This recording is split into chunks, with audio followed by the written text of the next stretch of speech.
तो यूकैरियोटिक के बारे में पढ़ना है।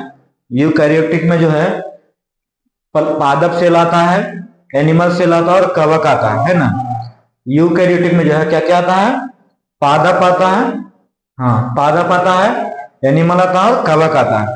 अब पादप सेल के बारे में पढ़ना है, तो पादप सेल का में स्ट्रक्चर क्या होता है, किस तरह का होता है, उसके बारे में जानना है। यानी प्लांट सेल में क्या क्या स्ट्रक्चर होता है, किस तरह का स्ट्रक्चर होता है। तो प्लांट सेल में इतना सारा चीज मौजूद होता है ना, जिसमें से जो है हरित लवक होता है, इस तरह की संरचना होता है, उसको क्या कहते हैं? हरित लवक कहते हैं। यानी पादप सेल में जो है क्या होता है? हरित लवक होता है, जिसको क्लोरोप्लास्ट बोलते हैं, इंग्लिश में क्या बोलते हैं?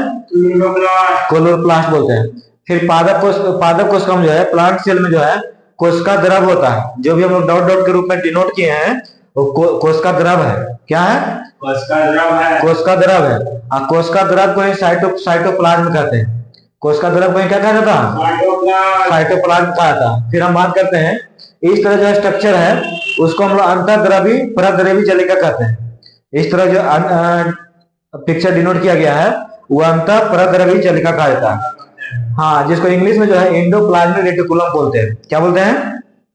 Endoplasmic reticulum. अंतः परद्रवी जलिका को क्या बोला जाता है? Endoplasmic reticulum. हाँ, एंडोप्लाज्मिक रेटिकुलम। फिर हम आगे बात करते हैं, तो प्लांट सेल में जो है एक गोल्जिकाय होता है, जिसका संरचना इस तरह होता है ना। गोल्जिकाय का संरचना इस तरह होता है। फिर हम बात करें लाइसोसोम, लाइसोसोम भी मौजूद होता है इसमें। क्या होता है? लाइसोसोम भी मौजूद होता है।